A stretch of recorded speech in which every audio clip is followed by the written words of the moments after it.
네, 안녕하십니까. IT 지식 방송 토크 IT 진행맡고 지식 PD 고세입니다. 오늘은 요즘 이제 언론지상에서 많이 보여주고 있는 랜섬웨어. 랜섬웨어는 과연 무엇이고 이것은 어떻게 우리가 대응할 것인지 이런 주제로 파이어 코리아의 박성수 선생님 모셨습니다. 안녕하세요. 네, 안녕하십니까. 네. 자, 먼저 아까 타임라인에서 예. 허 선생님께서 랜섬웨어란 랜과 썸을 타는 사이 이렇게 말씀하셨는데, 네. 하여튼 재밌는 자, 랜섬웨어. 네. 이거 일단 정의부터 좀 내려주시죠. 네. 일단 용어에 대한 정의부터 네. 보시면요. 랜섬이라는 뜻 자체가 어떤 누군가를 납치해서 몸값을 요구하는 네네. 때의 그 몸값 자체를 랜섬이라고 부르고 네네. 있습니다. 웨어라는 얘기는 뭐 그렇죠. 잘 아시는 것처럼 소프트웨어나 하드웨어의 그런 음, 웨어를 말하고 있고요. 두 개의 합성어로 랜섬웨어라고 부르고 있는데 음, 그 개인 PC에 있는 문서나 아니면 미디어 관련된 파일들을 모두 암호화시킨 다음에 네. 이거를 복구하기 위해서는 특정 어떤 돈을 지불해라. 그럼 내가 음. 복구할 수 있는 방법을 알려줄게. 네. 라고 하는 악성 코드 종류들을 이제 네. 랜섬웨어라고 부르고 있습니다. 그러니까 랜섬웨어는 정말 상업적인 것 같아요. 그죠? 예, 맞습니다. 다른 대의 명분이라든지 재미가 아니라 완전 돈이죠, 이거는. 그러니까 사이버 범죄 조직들이 순전히 돈을 벌기 위한 목적으로 만들어진 악성 네. 코드라고. 랜섬웨어가 이게 여기 보면 처음 궁금한 게 예. 처음 랜섬웨어는 언제 나온 거예요, 이게? 최근에는 국내 같은 경우에는 최근에 많이 알려졌는데 네.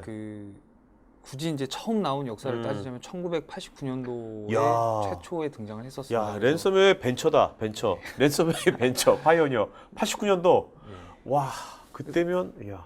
개인이 그냥 뭐 어떤 재미 목적으로 만들었던 랜섬웨어 종류였는데 네네. 에이즈라고 불렸습니다. 그 랜섬웨어. 네. 같은 경우에. 그래서 어. 내가 누군가 그 돈을 나한테 기부를 하면 나는 그 에이즈 기금에 나는 아. 도네이션을 하겠다라고 해서 그렇게 만들었던 거고. 네. 그래서 북미나 러시아 쪽에서는 예전부터 상당히 많이 유행을 했었는데 국내에 이제 들어온 건 올해부터 유입이 네. 됐었고. 아니 근데 왜 국내도 예. 우리나라도 굉장히 모든 것이 빠르잖아요. 예. 근데 랜섬웨어는 왜 이렇게 느린 겁니까, 우리가? 최초 많이 발생했던 지역이 러시아 지역이었습니다. 아, 그래서 네. 러시아 지역 2013년 전후에서 러시아 지역에서 많이 발생을 하다가 네. 점점 이제 국가가 어. 넓혀지기 시작했거든요. 네네. 그래서 최근에는 이제 국내까지 들어왔다고 네. 볼 수 있습니다.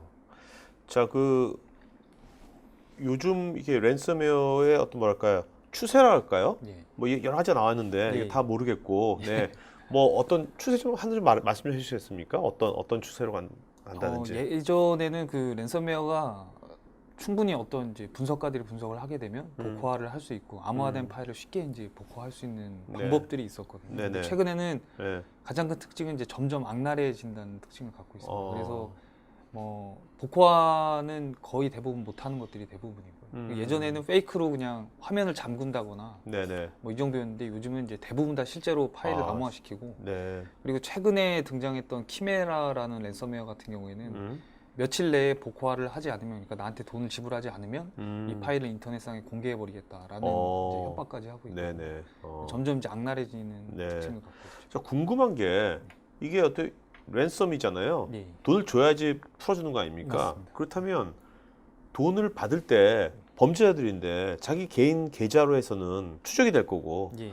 그렇다고 대포 통장을 그렇게 해외가 우리나라 대포 통장 만들기 쉽지 않을 거고 예. 어떤 식으로 돈을 받습니까? 예전에는 그 초창기에 막 생겨날 당시에는 이제 대포 통장 같은 그런 검은 돈을 주로 이용을 했었는데 네네. 최근에는 이제 온라인 화폐가 많이 활성화되다 보니까 아. 대부분의 랜섬웨어들이 비트코인 같은 온라인 야, 가상화폐를 통해서 비트코인. 결제를 받고 있습니다. 그 비트코인 추적이 안 되나 보죠, 그건? 예, 이거 온라인 가상화폐이기 때문에 100% 익명성이 야. 보장이 됩니다. 이렇게 또 비트코인 사용되네요, 또. 추적이 안 돼. 그러면 랜섬웨어 감염되신 분들은 비트코인을 사야 되겠네요. 예, 어떻게? 맞습니다. 야, 참. 근데 돈을 주면 진짜로 풀어주는 겁니까? 어떻습니까? 그것이? 일부 랜섬웨어 같은 경우는 그래서 맛보기로 하나 정도는 풀어줍니다. 그러니까 아. 하나를 보내면 그 파일은 풀어주고 아. 이렇게 이제 네가 풀린다라는 걸 보여주기 위해서. 근데 네. 뭐 대부분은 풀린다고 얘기는 하는데 100% 네네. 보장은 못하는 거죠. 공격자가 그걸 꼭 풀어줘야 될 책임은 없기 때문에. 네. 자, 오늘 이제 이게 랜섬웨어가 개인들에 대해만 해당되는 것이 아니라 예. 기업도 똑같이 랜섬웨어에 감염되기도 하나요? 그러니까 예. 어떻습니까? 그런 추세 같은 것들. 저희도 이제 기업의 보안을 어떤 솔루션들을 제공하는 업체다 보니까 그런 의뢰들을 상당히 많이 받고 있거든요. 네네. 그래서 기업 입장에서도 상당히 많은 피해들을 보고 있습니다. 국내 기업들도요? 예, 맞습니다. 우리가 알고 있는 기업들도 그런 게 있나 보죠. 그럼 기업이 그러면 그 기업은 개인 돈이 아니라 그 기업 돈으로 물어줘야 되는 거죠? 기업에서 어떻게 처리를 애매모호하기도 하시는지 하겠네요, 모르겠어요. 진짜. 예, 예. 네. 개인이 어디 웹 서핑하다가 감염될 수도 있잖아요. 예. 맞습니다. 개인의 잘못으로 주로 감염이 어, 되지만 네. 그게 이제 기업의 피해까지 바로 이어지기 때문에 자, 어떤 방식으로 일단 감염이 되고 위협이 되는지 그거 좀 말씀해 주시겠습니까? 네. 일단 경로 네. 기업에서 받는 피해를 네네. 보시면 일단 뭐 암호화가 되다 보니까 기업 입장에서 어떤 연구 실적들이나 아니면 중요한 문서들이 그냥 몇 네. 년 동안 축적되어 있던 문서들이 다 암호화되는 경우들이 많이 발생을 하고 있고요. 네. 그다음에 그 대부분의 사람들이 파일 서버나 아니면 기업 중요 시스템을 내 PC에다 이제 마운트를 해서 쓰는 경우가 많습니다. 그럴 경우에는 이 PC가 감염되게 되면 그 파일 서버까지 같이 감염이 되거든요. 네. 그럼 기업 내부에 있는 전체 파일 서버가 감염되는 케이스들도 발생을 해서 요즘 보니까 저런 것도 있더라고요. 요즘 저희도 이제 클라우드 쓰거든요. 예, 맞습니다. 그러면 클라우드까지 같이 감염시켜 예, 버리더라고요. 맞습니다. 클라우드 시스템이 만약에 동기화가 돼 있으면 네네, 그러니까요. 내 PC가 감염되면 클라우드 네. 시스템까지 같이 그러면 다른 사람 그다음에 클라우드에서 다른 사람 PC까지 다 감염시켜 버리는 겁니까? 그렇지는 그건 않은데요. 않고? 이제 아. 이 클라우드에 있는 파일들이 다 암호화돼 아, 버리는 거죠. 네네. 어. 그래서 이제 2차 피해들이 발생을 하게 되고 음. 마지막에 이제 요거 같은 경우 확실히 케이스는 못 봤는데 이제 복화 의뢰를 했다가 만약에 복화를 하는 과정에서 내가 중요한 파일을 그 복화 업체가 만약에 찾게 되면 그걸로 협박을 한다거나 아니면 인터넷에 공개를 한다거나 이런 네. 피해 사례도 발생할 수 있을 것 같습니다. 참 이런 피해가 발생하면 의뢰가 갈 거 아닙니까? 예. SOS가 올 텐데 그러면 어떤 식으로 해결해 줘요? 해결하기도 쉽지 않을 것 같은데. 일단 저희는 일단 뭐 발생되면 예. 네, 솔루션 관점으로 주로 말씀을 많이 드리고요. 그다음에 그 감염 원인이나 이런 거에 대한 조사를 해드리는 케이스들이 있었습니다. 그래서 네네. 어떤 부분이 취약했으니까 이 부분 꼭 조치를 하세요라고 가이드를 드리고 있고요. 그다음에 실제로 복화를 해드리거나 할 수 있는 거는 이제 건 바이 건으로 많이 틀립니다. 아, 복화가 네. 가능한 게 있고 불가능한 게 네. 있기 때문에 그거는 그때마다 좀 틀렸습니다. 자, 유익 경로 좀 볼까요? 어떤 식으로 감염이 되는지.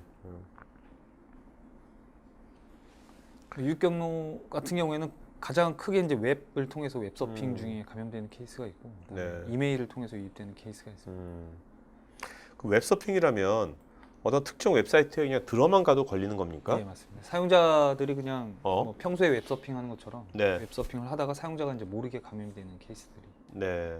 국내 이제 클리앙 그죠? 저도 가끔씩 애용하거든요. 이제 맥북 쓰니까 뭐 궁금한 거 있을 때 물어보면 여기 굉장히 많은 잘 가르쳐 주기 때문에 들어가는데 여기도 유포지였나 보죠? 예, 그죠? 올해 4월에 한번 크게 유포가 됐었는데 네. 그때 워낙에 접속자들이 많다 보니까 그 음. 피해가 상당히 컸다라고 알고 있습니다. 그렇겠네요.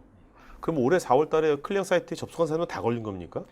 뭐 다 100% 걸리진 않습니다. 왜냐하면 취약점이 PC에 존재를 해야지만 걸리기 때문에 그 취약한 어떤 프로그램이 설치되어 있는 사용자가 접속했을 경우에는 이제 다 감염이 되게 돼요. 그 취약한 프로그램이 어떤 걸 의미하는 겁니까? 뭐 인터넷 브라우저가 될 수도 있고요. 아니면 네네. 자바나 뭐 플래시나 음. 이런 실버라이트 같은 그런 컴포넌트, 그러니까 웹 관련된 어떤 컴포넌트들이 취약한 버전이었을 때 이제 감염되게 돼요. 네네.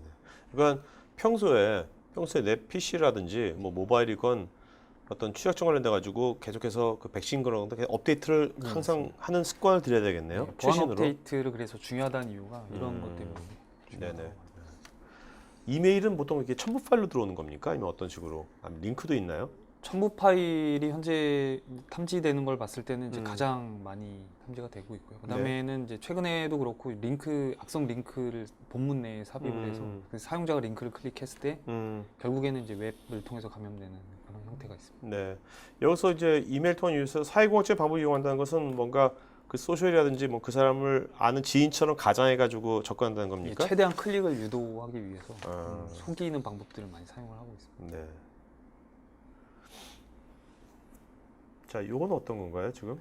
이거는 이제 사용자가 웹 서핑을 하다가 네. 웹을 통해서 어떤 악성 코드들이 랜섬웨어가 감염됐을 때 그 랜섬웨어를 유포하는 그 익스플로이 킷들도 보안 장비들을 우회하기 위한 특징들을 많이 갖추고 있거든요. 아, 네. 그래서 예전에는 그 네트워크에서 쉽게 그런 것들을 탐지하고 차단하고 하는 것들이 가능했었는데 이런 랜섬웨어를 유포하는 사이버 범죄 조직자들도 이제 점점 그 방법들이 진화가 되고 있습니다. 그래서 네네. 이렇게 가장 큰 특징 4개가 존재를 하고 있고요. 네네. 간단하게 네, 설명 좀 해주시죠. 드리면 네네. 첫 번째 이제 오퍼스케이션 같은 경우는 이제 난독합니다. 상당히 어렵게 이제 스크립트를 꽈놔서 네. 네트워크상에서 어떤 시그니처 기반의 탐지를 우회하기 위한 그런 방법들이고요. 네네. 두 번째 안티-AV나 안티-VM 같은 경우에는 이제 익스플로이트 동작하는 과정에서 현재 설치되어 있는 백신이나 아니면 내가 현재 가상 머신에서 실행되고 있나라는 걸 체크해서 그럴 경우에는 동작을 이제 중지시켜. 그러니까 이런 것도 나중에 샌드박스 같은데 예, 맞습니다. 들어가도 그죠? 저희 장비 같은 그런 샌드박스들이 이제 분석을 해낼 때 그런 네. 것들을 이제 스탑시키기 위해서 네네네. 이런 방법들을 사용을 하고 있고 파일리스, 디스크리스라고 부르고 있는데 이런 거 같은 경우에는 최종적으로 PC가 감염이 됐을 때 파일이 생성이 되지 않습니다. 그러니까 메모리상에서만 동작을 하게 되거든요. 이럴 경우에는 이제 안티바이러스가 탐지하는 게 상당히 힘들어. 그렇겠네요. 마지막 도메인 쉐도잉 같은 경우에는 그 익스플로이 페이지들이 서로 매칭이 되어 있는 사이트들이 상당히 빨리 바뀝니다. 그러니까 A라는 사이트에 들어갔을 때 그 다음 사용자가 들어가게 되면 전혀 다른 사이트로 연결이 되거든요. 네네네. 이럴 경우에는 이제 블랙리스트 기반이나 아니면 평판 기반에 차단할 수 있는 솔루션들이 네. 차단을 할 수가 없게 되는 거죠. 네. 결국에는 우회하기 위한 방법 중 하나. 그러니까 요즘 말씀 들어보니까 요즘은 이제 차단도 차단이지만 네. 일단 뚫린 다음에 그 다음에 뭔가 탐지하는 기술도 굉장히 발달했잖아요. 예, 예. 그런 것들에 또 대응하기 위해서 얘도 이렇게 진화하네요. 네, 맞습니다. 그죠? 그러니까 보안 네. 장비들이 업데이트되면 그 네. 이상으로 또 빨리 업데이트가 되는 그러니까요. 상황이죠. 자, 그러면 파이어에서는 이런 것을 어떤 식으로 대응하는지 좀 말씀해 주시겠습니까? 네. 일단 저희 두 개의 그 유입 경로로 봤을 때 첫 번째는 이제 웹을 통해서 감염되는 케이스입니다. 그래서 저희 NX라는 솔루션이 있습니다.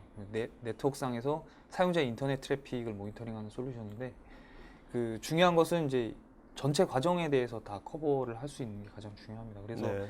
하나의 랜섬웨어가 들어갔을 때 그 랜섬웨어에 대해서 뭐 탐지하고 차단하는 것도 중요하겠지만 전체 플로우에 대해서 이제 분석을 해내서 그 여러 가지 감염 과정 중에 하나라도 만약에 연결고리를 끊게 되면은 네. 랜섬웨어의 감염을 막을 수 있게 되거든요. 그래서 지금 전체 과정들을 보시면은 이제 사용자가 접속을 했을 때 A라는 사이트에 접속을 했지만 결국엔 B, C, D라는 사이트를 거쳐서 마지막에 이제 E라는 사이트에서 악성 코드가 유포되고 이런 형상을 보이고 있거든요. 네. 그래서 이 전체 플로우를 만약에 분석을 하게 되면 그 보안 담당자분들 입장에서는 이 A라는 사이트가 우리의 업무상 정말 필요 없는 사이트다라고 했을 때는 네. 정책상 그냥 막으면 되거든요. 예를 네. 들어서 클리앙이라는 사이트는 우리는 뭐 전혀 필요가 없는 사이트는 네네네. 다 막겠다라고 네. 하면 그냥 막아버리면 되기 때문에 그런 정보까지 같이 제공을 해줄 수 있게 되고 그다음에 이 NX라는 솔루션 자체가 차단 기능이 있습니다. 그래서 네.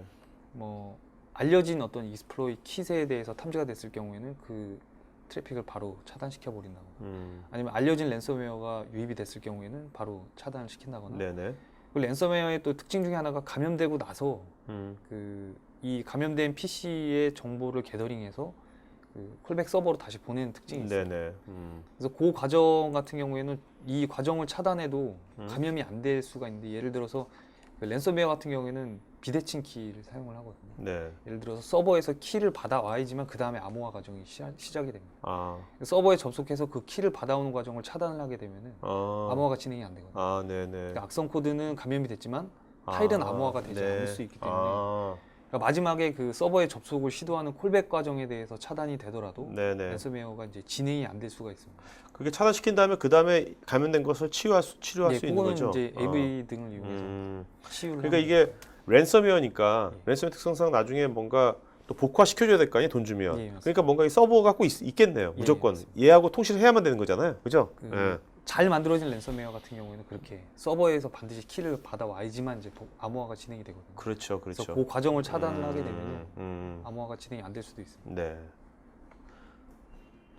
요거는 이제 국내 사례 같네요. 이제 저희 장비를 사용하시는 고객 쪽에서 이제 탐지가 됐던 사례인데, 네네. 전체 감염 과정은 일반적인 뭐 업무를 보시는 과정들이랑 비슷합니다. 그래서 뭐 포탈을 이용해서 특정 키워드를 검색을 해서 특정 온라인 기사 사이트로 접속을 했더니 네. 이제 사용자 모르게 익스플로잇이 실행이 되면서 랜섬웨어가 유입돼서 실제 네. 감염까지 이루어진 케이스였거든요. 근데 이분은 이제 차단 모드로는 사용을 안 하셨습니다. 그래서 차단은 안 되고 감염은 됐는데 실제로 저희 쪽에서 탐지된 로그들을 보니까 이제 이 전체 과정들에 대해서 다 확인이 가능했었거든요. 네. 그래서 어느 사이트를 통해서 감염이 됐고 최종적으로 어디에서 악성 코드가 들어왔고 이런 것들에 대해서 확인이 다 됐었어요. 그 이런 게 여기 박병호 포스팅 있잖아요. 예. 사실 굉장히 핫한 키워드였잖아요. 그 당시에. 예, 맞습니다. 이런 것들도 이런 이제 뭐야 랜섬웨어 유포자는 이런 걸 또 활용하나 보죠. 요 같은 경우에는 이제 박병호 포스팅이라고 쳐야지만 꼭 그 사이트로 가는 건 아니었고요. 네네. 그러니까 온라인 기사 사이트에 있는 광고 배너가 해킹이 되는 거예요. 아. 그래서 사용자가 그 온라인 기사 사이트를 들어가게 되면 그 음. 광고 배너가 로딩되면서 무조건 감염이 되는 아, 네. 그런 케이스였어요. 이런 것도 많이 쓰겠네요. 키워드 방식으로 해가지고 자기가 그것도 오게 만든 많이 것도. 하여튼 뭔가 이렇게 잘 모르는 사이트 점점 가지 않는 게 좋다는 생각이 가장 훌륭한 거는 웬만한 이렇게 업무에 불필요한 사이트는 접속하지 않는 게. 근데 우리가 개인적인 것들은 자꾸 가게 되잖아요. 예, 맞습니다. 저도 뭐 업무 보다가 상당히 많이 그런데 들어가기 때문에. 예. 어떻게 되죠, 그러면? 뭐 개인한테 드릴 수 있는 공고 방안들은 이제 일반적인 답변들을 드릴 수밖에 없을 것 같습니다. 저도 그래서 뭐 AV 반드시 설치하고 네. 패턴 업데이트 꼭 하시고 그다음에 이런 웹을 통한 익스플로이트 과정들은 이제 알려진 취약점들을 이용해서 유입이 되거든요. 그렇기 때문에 어떤 보안 업데이트가 나오면 개인들이 이제 반드시 보안 업데이트를 하는 수밖에 없을 것 같습니다. 네. 자, 이메일 통한 것은 어떤 식으로 차단시킵니까? 탐지하고. 이메일 같은 경우에는 이제 저희 쪽에는 EX라는 장비가 있습니다. 그래서 그 어떤 악성 이메일이 들어오면 사용자한테 전달하기 전에 그 이메일을 검사해서 격리시키는 기능을 하게 되거든요. 이메일 같은 경우에는 뭐 상당히 심플한데, 그러니까 첨부 파일을 검사해서 악성일 경우에 격리 네네. 이런 식으로 동작을 하게 됩니다. 근데 중요한 거는 이제 이메일 같은 경우에는 랜섬웨어가 들어오는 유형들을 보면은 상당히 많은 유형들로 들어옵니다. 그러니까 실행 파일 형태로만 들어오는 게 아니라 뭐 문서 파일, 네. 또 HTML, 네네. 악성 링크, 뭐 자바스크립트 하나로도 들어오는 경우도 있고, 음. 그래서 그런 것들을 다 분석할 수 있어야지만 이제 네. 탐지나 차단이 가능하거든요. 이게 아까 여기 URL 같은 경우 막 변한 URL 같은 경우는 찾아내기 쉽지 않을 것 같은데. 예, 그래서 저희가 이제 버전업을 하면서 기능들이 추가가 됐는데 저희도 네. 이제 클라우드 시스템 기반으로 해서 그런 URL들을 다 검사할 수 있는 기능들이 추가가 됐습니다. 네. 그 모바일 쪽은 어떤가요? 이게 우리가 모바일도 많이 쓰지 않습니까? 네, 스마트폰도 많이 쓰는데 스마트폰도 똑같이 그러면 스마트폰 백신 같은 거 깔아야 되는 겁니까? 예, 맞습니다. 최근에 이제 저는 깔지 않았는데 지금. 스마트폰 쪽에도 그 작년부터 많이 등장을 했습니다. 랜섬웨어가요? 모바일 랜섬웨어들이 등장을 하기 시작했거든요. 스마트폰, PC보다는 오히려 스마트폰 쪽에 개인이 중요하다고 생각하는 그런 그렇죠. 이미지나 이런 것들이 훨씬 많이 있기 때문에 그렇죠. 더 돈줄이 될 수 있다는 인식 때문에 많이 발생을 하고 있거든요. 그래서 모바일 쪽도 반드시 백신을 설치하시고 보안 업데이트가 나오면 그러면 이런 해커들이 예. 제 스마트폰을 이제 랜섬 한 다음에 내 데이터를 이 친구들이 다 보나요? 그러면 현재까지 그런 게 직접적으로 발견되지는 않았습니다. 보지는 않을 것 같은데 그 예, 바빠가지고 그 사람들은 이제 뭔가를 유출하는 게 목적이 아니라 예. 그냥 감염시켜 놓고 돈 받는 게 목적이다 보니까 현재까지는 그러진 않고 있습니다. 네. 자, 요거는 실제 화면인가 보죠? 예, 저희 뭐 랜섬웨어 종류별로 음. 장비에서 분석을 한 그런 중요 행위들이고요. 이런 행위들을 기반으로 해서 이제 탐지를 하고 있습니다. 네. 실제로 지금 그러면 그 국내 기업들이 이제 이 랜섬웨어 관련돼 가지고 어느 정도 지금 감염이 되는지 이런 위험도가 어떻게 있는지를 네. 그 실제로 의뢰하면 그런 것을 체크를 해주실 거 아닙니까? 예, 맞습니다. 그렇다면 어떻습니까? 이런 것들이 실제로 해보시니까 예.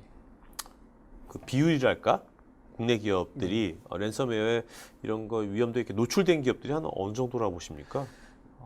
뭐 저희가 이제 테스트 형식으로 장비를 걸 때도 있고요. 예. 그다음에 아니면 지금 구매를 하셔서 사용하시는 고객들도 있고 음. 뭐 이런 테스트나 아니면 구매 사용하신 분들 장비의 이벤트 그 로그들을 모니터링했을 때 네. 이런 랜섬웨어 관련된 이벤트가 안 나온 사이트가 거의 없었습니다. 대부분 다 최소 한 건이라도의 그런 이벤트들은 발생을 하고 있거든요. 네네. 그러니까 대부분의 회사들이 다 노출은 돼 있다라고 생각하시면 노출은 돼 있는데 그 나름대로 거기 보안 업데이트라든지 그런 게 돼 있기 때문에 감염이 안 된 겁니까? 감염이 안 되시는 분들도 많이 있고요. 네. 왜냐하면 그 내부적으로 보안팀에서 많이 노력을 하셔갖고 음. 그러니까 저희 이벤트를 보면 얘가 감염이 됐다 안 됐다를 판단할 수 있는 기준들이 있거든요. 네네. 그래서 그런 사이트들도 있는 반면에 네. 이렇게 약간 영세하시거나 아니면 음. 보안 인력이 부족하거나 이런 것들은 이제 감염된 PC들도 많이 발견이 되고 네네. 또 워낙에 PC를 관리해야 되는 게 많다 보니까 음. 보안 담당자분들 입장에서 그거를 다 관리할 수는 없거든요. 네네. 네. 그러니까 많이 피해가 발생을 하고 있습니다. 음. 이것도 뭐 다른 알파 크립트나 테슬라 크립트 같은 다른 종류의 랜섬웨어에 대한 분석 화면이고요. 네네. 그다음에 이것도 마찬가지입니다. 그런 네. 뭐 랜섬웨어 종류의 실제 탐지된 모습입니다. 요즘 보면 그렇게 해서 저번에 기사 보니까 뭐 랜섬웨어에 그래서 뭐 지출한 돈이 예. 어마어마하던데요. 예, 예. 그 돈이 그러면 앞으로도 계속 그렇게 그건 커지리라고 보십니까? 어떻게 그- 보세요?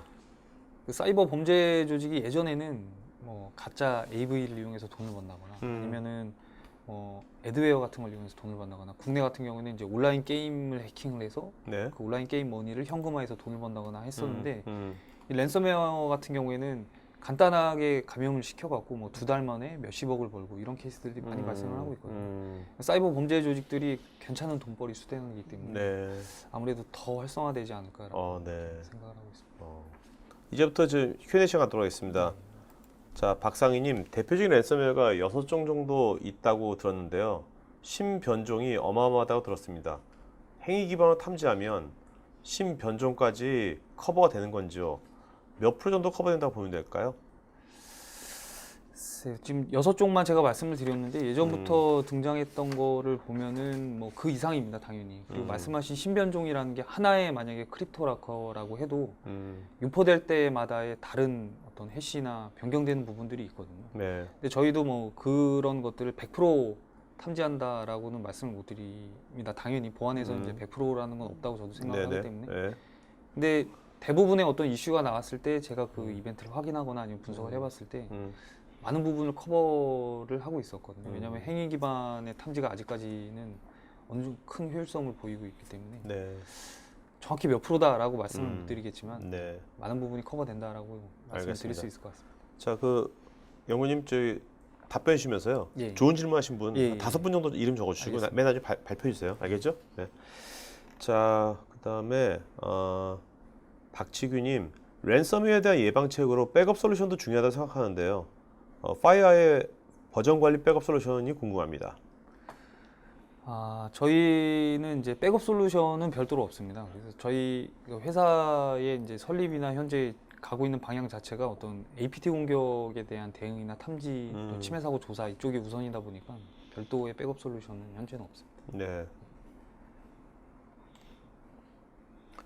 김창희님, 사내에 자체적으로 문서에 DRM 솔루션이 적용되어서 접근 권한이 제한되어 있는데 이런 환경에서도 랜섬웨어에 노출될 수 있을까요? 그 랜섬웨어가 감염시키는 과정들을 보면은 그냥 파일을 열고 그다음에 암호화시켜서 닫고 하는 방식이기 때문에 사람이 어떤 하는 액션들이랑 크게 다를 게 없을 거라고 생각이 됩니다. 근데 사용하시는 DRM 솔루션이 어떤 건지 또 어떤 방식으로 동작하는지를 이제 알아야 제가 확실한 답변을 드릴 수는 있는데 아마 DRM이 있어도 감염이 되지 않을까라고 이렇게 추측을 해볼 것 같습니다. 네. 허성현님, 이메일의 첨부 파일이나 링크를 클릭하지 않아도 이메일을 여는 것만으로도 감염이 되는지요? 현재까지 그런 케이스는 못 봤습니다. 그래서 이메일을 그냥 사용자가 보기만 했다고 해서 감염이 되진 않고요. 그럴 경우에는 이제 이메일 클라이언트에 뭐 취약점이나 이런 게 있어야 되는데 그런 경우는 아직까지는 못 봤습니다. 지정호님, 구글 크롬 등 특정 브라우저 사용 시 감염이 되지 않는지요? 브라우저 같은 경우에도 아까 잠깐 말씀드린 것처럼 그 익스플로이 킷들의 특징을 보면은 현재 이 사용자가 접속한 브라우저가 뭔지 체크를 해서 만약에 인터넷 익스플로이의 경우에는 A라는 취약점, 크롬일 경우에는 B라는 취약점 이렇게 나눠서 동작을 하게 되거든요. 네. 결국에는 이제 크롬이라고 해서 100% 안전하진 않습니다. 네. 감염이 될 수는 있습니다. 자, 윤대선님께서 확장자가 인크립트라든가 CCC라든가 랜섬웨어도 브랜드인가요? 확장자가 틀린 것은 다 방식이 틀린 것인지요? 뭐 요새 VVV도 나왔다고 맞습니다. 김원수님께서. 종류가 틀리다고 생각을 하시면 될 것 같은데요. 그러니까 인크립트라고 붙어 있는 거는 이제 크립토라커였던 것 같습니다. 그다음에 CCC 같은 경우는 테슬라 크립토 이게 각 종류의 랜섬웨어별로 암호화 시킨 다음에 그 파일의 뒤에 확장자를 추가하는 방식들이 네네. 좀 틀리거든요. 네. 그리고 같은 테슬라 크립트라는 랜섬웨어라도 버전업이 되면 이제 CCC에서 VVV로 바꿔간다거나 네네. 이런 식으로 진화를 하고 있습니다. 네. 이 VVV가 특별히 무슨 의미가 있는 건 아닙니까? 아닙니다. 전혀. 그건 아닙니다. 최승호님은 랜섬에 감염된 PC에 연결된 모든 PC가 동시에 감염되었습니다라고. 예, 아까 말씀드린 기업에서 받을 수 있는 피해 중에 하나라고 생각이 되는 거예요. 그 PC가 만약에 다른 PC랑 공유돼서 사용을 하는 경우가 있었다면 네네. 그 공유된 드라이브까지 다 감염이 되기 때문에 네. 아마 그런 케이스가 아닐까라고 생각합니다. 자, 암호화 걸린 게 용량만 200GB에 파일만 50만 개라면 그걸 다 복호화해서 어떻게 보내주나요? 복호화 프로그램을 메일로 보내주는 건가요? 대부분 그 안내 페이지나 이런 것들을 보시면은 그 돈을 내 PC에 암호화된 그 랜섬웨어 키값을 보내고 그 돈을 이제 송금을 하게 되면은 복호할 수 있는 프로그램을 줍니다. 그래서 그 파일을 실행을 하면은 이제 PC에 네. 있는 파일들이 복호화되는 방식으로 네. 복호를 해주고 있습니다. 자, 여러분 지금 설문조사 하고 있으니까요. 설문에 좀 응해 주시면 저희가 더 좋은 방송 만드는데 반영할 테니까 좀 다 해주시면 고맙겠습니다.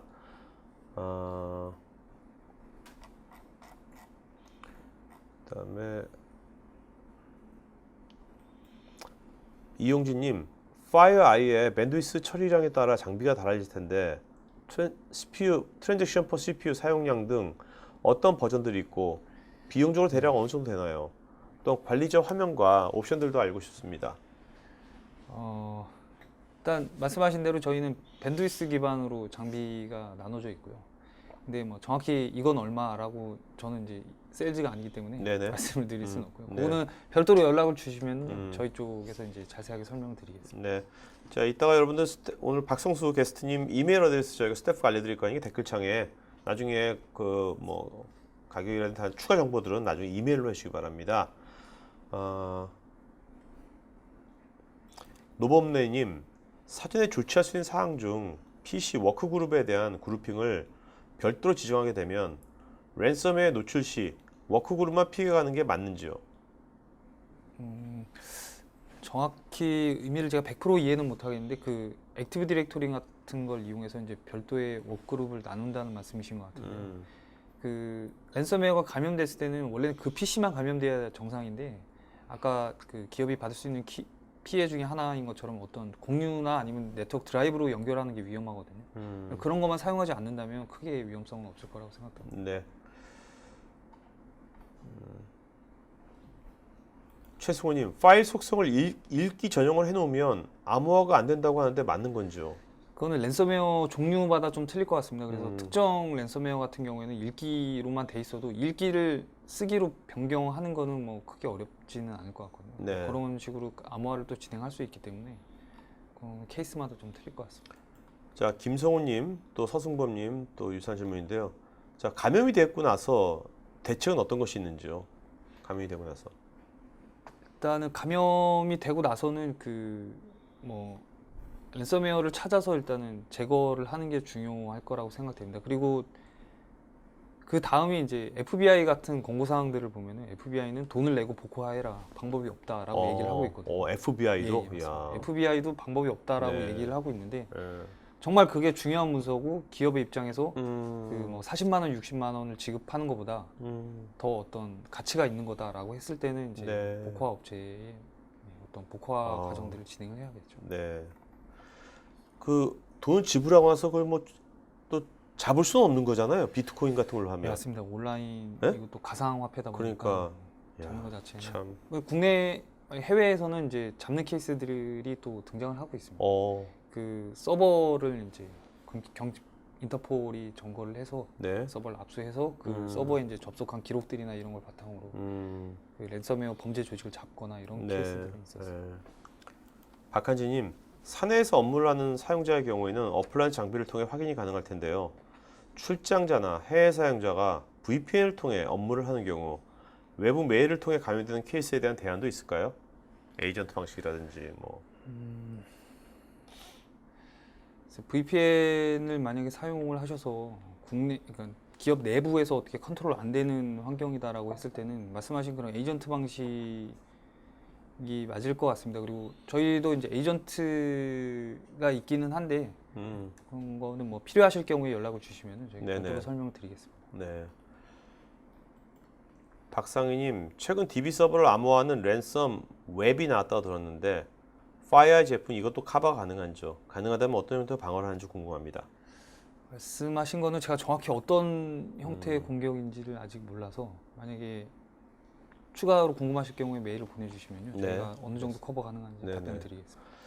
김환수님, 암호화 키 값을 찾아내는 방법이 있어서 RSA 암호화의 소수 값을 이용한다는 걸로 알고 있는데 암호를 찾을 때도 소수 값들에 대해서 조사를 한다면 암호를 찾는 시간을 획기적으로 줄일 수 있을 것 같은데 암호화된 파일의 복구와 관련 정보 좀 알려주세요. 그 RSA 만약에 비대칭 키 암호화 방식을 이용해서 랜섬웨어가 암호화를 시켰을 경우에는 그 서버에 있는 키 값을 찾지 않는 이상은 거의 복구가 불가능하다고 보시면 될 것 같아요. 요즘은 키 길이 자체도 뭐 2048바이트 이렇게 상당히 긴 거를 사용하기 때문에 내가 어떤 노력을 해서 키를 찾아내서 이런 비대칭 키 방식의 암호화 방식을 풀어낸다라는 거는 거의 네. 불가능할 것 같습니다. 자, 이승우님, 직원 PC에서 감염되어 네트워크 공유되어 있는 스토리지 서버까지 감염되었는데요. 차후 직원들의 클라이언트 300대 정도의 방어 전략을 간단히 설명 부탁드립니다. 저는 이제 어떤 소프트웨어 벤더에 일하고 있는 사람의 입장이니까 아까 저희들이 말씀드린 그런 솔루션을 이용한 방식들이 이제 주로 드릴 수 있는 방안이고요. 그다음에 일반적으로 드릴 수 있는 얘기들은 뭐 백신이나 보안 업데이트나 이런 것들을 방어 전략으로 드릴 수 있을 것 같습니다. 자, 김상준님께서 아까 PC당, 감염된 PC당 40에서 50만 원 정도의 경비원 들이면 복구가 가능한가요? 이건 그때그때마다 다른 거죠? 예, 랜섬웨어가 뭐 싼 거는 10만 원 정도의 복구화 키를 주는 것도 있고요. 비싼 거는 뭐 60만 원 뭐 이 정도 하는 것 같습니다. 그래도 뭐 600만 원, 6천만 원 아니네요? 예, 그게 이제 가치가 그거보다 높으면 근데 시도를 해보는 게 얘들도 좋을 것 그 랜섬웨어 그 친구들도 뭐야 그 개별 그 암호화시킨 컨텍스트를 예. 다 분석하지 못할 거 아니에요? 그렇죠. 그냥 일률적으로 그냥 맞습니다. 얼마 안에 툭 치는 거네 그냥 예. 그죠? 예. 너무 비싸면 또 사용자들이 그렇겠네요. 복구를 안 하기 때문에 왜냐면 자기들 많이 받아야 해서 박리담회로 많이 하는 게 좋잖아요. 적당선을 찾은 것 같습니다. 그게 40 그래서 10에서 한 50만 정도.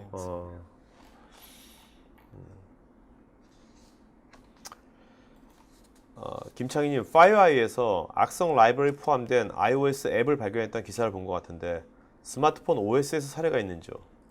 그 보신 거는 이제 랜섬웨어랑은 상관은 없는 거였는데 그 악성 앱 안에 있는 어떤 광고 관련된 라이브러리에서 저희가 어떤 취약점이나 악의적인 것들을 발견해서 발표한 적이 있습니다.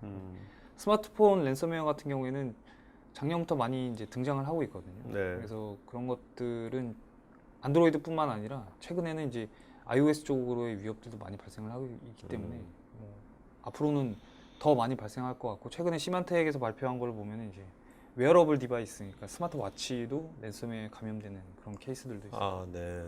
그래서 많이 발생할 거라고 예상을 하고 있습니다. 네. 김용님, 현재 랜섬웨어 방어 방법은 다른 저장 매체에 주기적으로 백업, 시스템 복원 시점, 주기적으로 설정, 자바, 플래시 플레이어, 최신 버전 업데이트, 백신 프로그램 최신 버전 업데이트, OS 최신 버전 업데이트밖에 없는 건지요. 그동안 패턴 분석이 많이 되었을 텐데 사후가 아닌 사전에 탐지해서 차단할 수는 전혀 없는 건지요. 말씀하신 내용들이 이제 개인들이 할 수 있는 가장 이제 적극적인 방법들 중에 하나입니다. 그러니까 백업을 주기적으로 하고 어떤 보안 업데이트를 지속적으로 하고, 근데 그 패턴 분석을 통해서 사전에 탐지해서 차단할 수 있는 기능들은 제가 아까 말씀드린 그런 저희 솔루션에 녹아 있다라고 생각을 하시면 될 것 같습니다. 네. 그래서 저희도 일정의 어떤 룰세트를 갖고 있기 때문에 예전에 발생한 것들에 대해서 동일한 이벤트가 발생하면 바로 차단할 수 있는 그런 기능들이 들어가 있습니다. 네.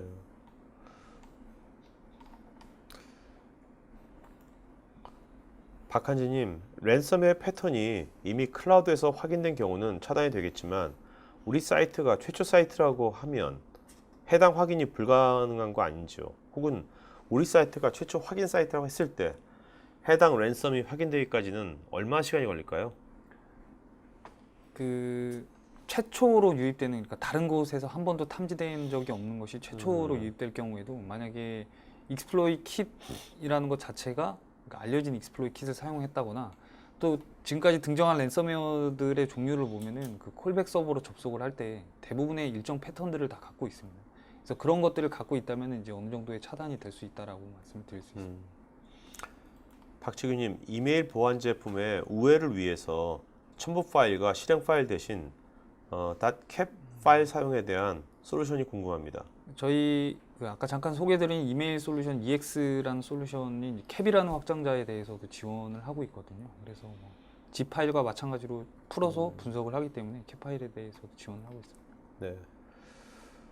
권보람님, 보안 업체들의 복구 툴도 좋지만 현재 PC에 랜섬웨어가 들어와서 파일을 암호화시키고 있다는 그 뭔가를 탐지한다면 백신이 알림을 띄운다거나 PC를 강제 종료하는 등의 조치를 취할 수는 없는지요? 뭐 저희랑은 별도의 얘기를 드릴 수는 있을 것 같은데요. 그 최근에 AV나 아니면 엔드포인트 보안 솔루션들이 랜섬웨어 탐지 기능들이 들어간 것들이 등장을 하고 있습니다. 그래서 네. 특정 프로세스 하나가 파일을 계속 열고 닫고 암호화시키는 과정들이 반복이 되면 그런 것들을 이제 스탑시킨다거나 네. 이런 솔루션들이 나오고는 있거든요. 일단 하나는 그러면 암호화시킬 수 있겠네요. 예, 처음에 뭐 하나만. 한두 개야 이렇게 한두 모니터링이 개만. 되겠지만 그 이후에 이제 추가 감염되는 거를 볼 수는 있겠죠. 네네. 나은미님, 초기 리눅스 랜섬웨어는 코딩 형편 없었지만 앞으로는 점차 효과가 증대될 것으로 알고 있는데 공격자들이 새로운 리눅스 암호기를 작성하는 시점에서 기업 입장에서 이에 대한 대비책은 무엇이 필요할까요?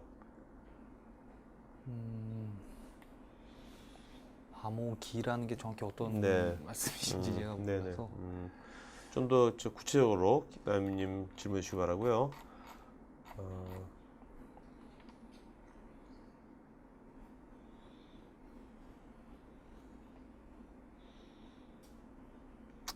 박재호님, 윈도우즈에서 비트라커 활성화를 통한 랜섬웨어 방지가 어느 정도 되는지 알고 싶고 파이어 솔루션을 통한 차이점도 설명 바랍니다.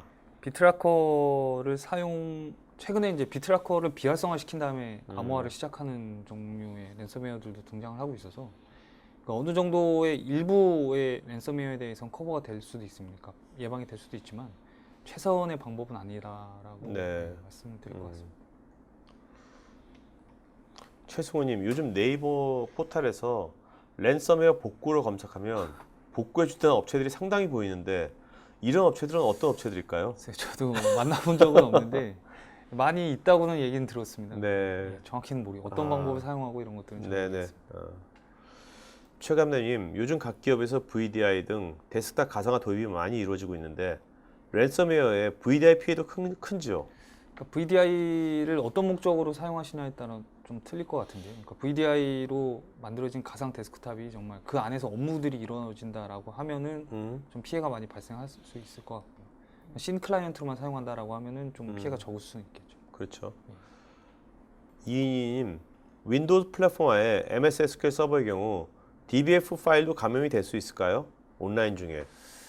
랜섬웨어가 어쨌든 호스트로 들어오고 호스트에서 동작을 시작해야지만 감염이 되는 방식들이거든요. 근데 뭐 아직까지 그런 데이터베이스가 바로 암호화되거나 이런 거는 못 본 것 같습니다. 근데 확장자를 추가하는 거나 파일 타입을 추가하는 거는 그 제작자들 입장에서는 뭐 상당히 쉬운 작업이기 때문에 네네. 언젠가 위협이 될 수도 있을 거라고 생각이 됩니다. 네.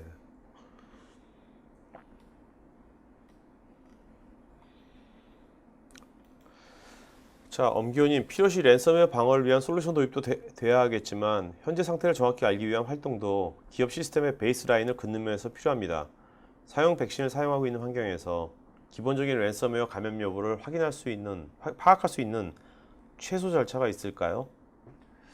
현재 감염된 거를 확인할 수 있는 거를 아마 말씀을 하시는 것 같은데 그 각각 AV나 그 백신 업체마다 랜섬웨어에 대한 유니크한 그 탐지명들이 있습니다. 그래서 그런 거를 이용해서 AV 로그를 뭐 검색을 해보신다거나 이런 것들을 통해서 아마 확인해 보실 수 있지 않을까라고 생각이 듭니다. 네. 윤영아님, 사전에 파일의 확장자를 임의로 변경해서 오피스 파일이 아닌 것처럼 하면 랜섬을 피해갈 수 있을까요? 현재는 랜섬웨어들이 그 뭐 파일의 타입을 체크한다거나 그러진 않고 확장자 기반으로 암호화를 시작하거든요. 말씀하신 것처럼 그 확장자를 변경해 놓으면 암호는 안 될 수 있습니다. 근데 상당히 번거롭겠죠. 그렇죠. 네.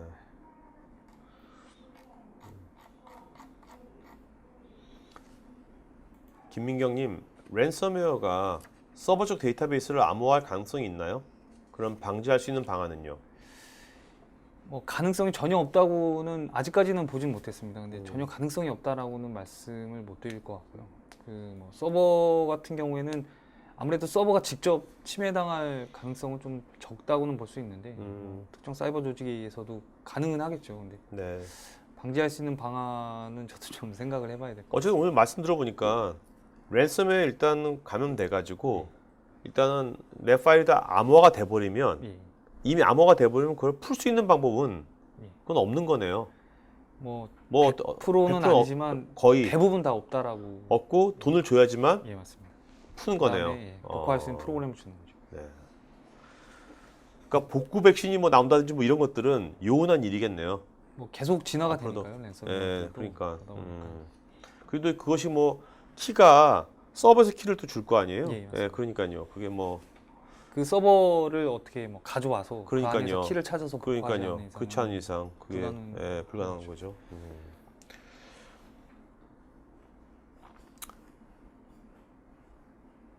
박채규님, 이메일 전용 백신과 샌드박스 기반의 APT 솔루션 적용 방안과 정책이 궁금합니다. 그 이메일 전용 백신 같은 경우는 기존에 있던 이제 스팸 게이트웨이 같은 솔루션들인데요. 그래서 이메일로 들어오는 것 중에 이메일에 있는 첨부 파일을 한번 스캔해서 이제 패스시키는 방식인데, 샌드박싱 기반의 APT 솔루션 같은 경우에는 그런 것들을 이제 단순 스캔만 해보는 게 아니라 한번 분석을 해서 사용자 PC에서 돌리는 것처럼 똑같이 이제 행위 기반 분석을 해서 네. 그런 것들이 만약에 있을 경우에는 이제 격리를 시킨다거나 이런 음. 기능들을 하는 솔루션이라고 생각하시면 될 것 같습니다. 네. 김수열님, 이미 감염이 되었으면 신속하게 확산을 차단하고 긴급 복구하는 방안이 중요할 것 같은데요. 파이어 자체 차단 및 복구 솔루션이 있는지요?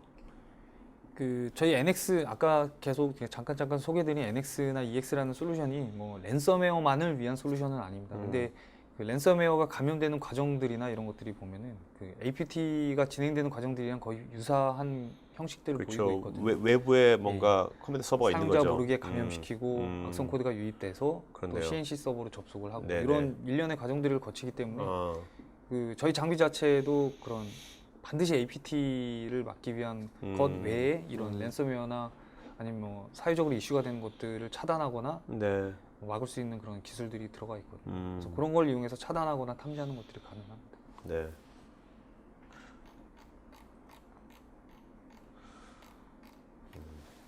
앞으로 뭐 이 랜섬웨어 이제 이런 류의 것이 뭐 연구님은 이런 전문가시니까 앞으로 랜섬웨어 같은 또 새로운 어떤 뭔가 이런 이 해킹을 통해 가지고 뭔가 돈을 버는 뭔가 또 어떤 방법이 또 나올 수 있을까요? 글쎄요, 저도 뭐 계속 고민하고 있을 텐데 그죠? 예, 이런 사람들 계속 돈 벌 공리를 하고 있을 거 그 아니에요? 사람들의- 그러니까 벤처 기업가처럼 그죠? 그 네. 사람들의 머리를 못 따라가겠더라고요. 아. 워낙에 뭐 기발한 아이디어들 네. 많은 사람들이라서 네.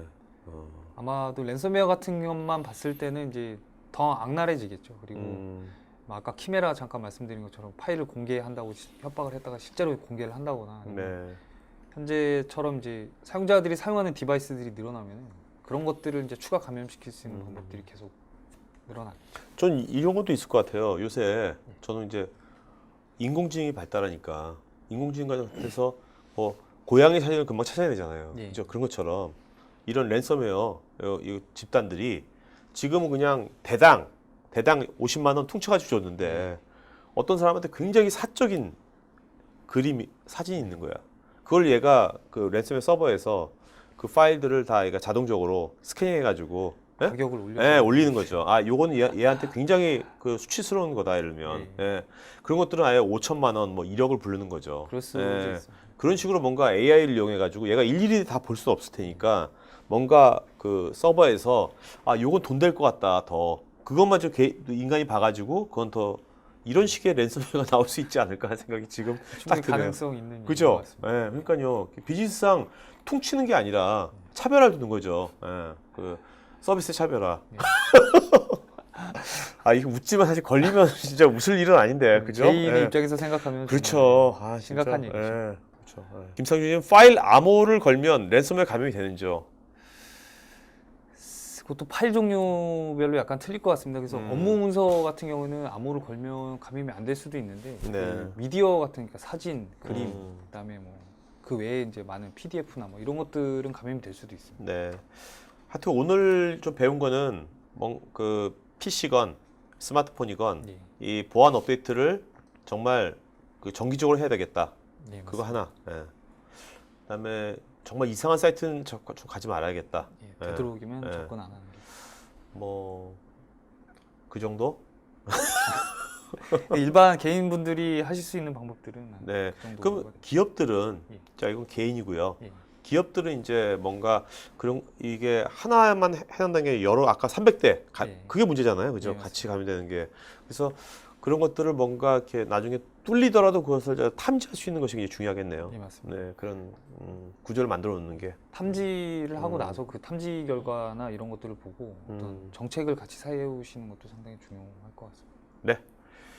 자, 오늘 그 Q&A 시간 여기까지 하겠고요. 오늘 질문하신 중에 5분 좀 이름 좀 불러주시겠습니까? 네. 예, 아까 제가 박상희님, 박상희님, 네. 김창희님, 김창희님, 지정호님, 네, 윤대섭님, 네, 최승호님, 네. 자, 박상희님, 그 다음에 김창희님, 김창희님, 지정호님, 김창희님, 지정호님, 네. 윤대섭, 윤대섭님, 최승호님, 최승호님. 네. 이름, 주소, 핸드폰, 이메일 보내시면 저희가 CGV 영화권 2장씩 보내드리도록 하겠습니다. 자, 오늘 한 말씀 아주 마친 거. 예, 오늘 뭐 랜섬웨어에 대해서 말씀을 드렸는데요. 아마 부족한 부분이 많이 있을 거라고 생각됩니다. 그래서 제 이메일 주소로 연락을 주시면요, 제가 부족한 부분은 답변을 드리도록 하겠습니다. 네. 자, 오늘 마지막 오후 잘 보내시고 이걸 마치도록 하겠습니다. 고맙습니다. 예, 수고하셨습니다.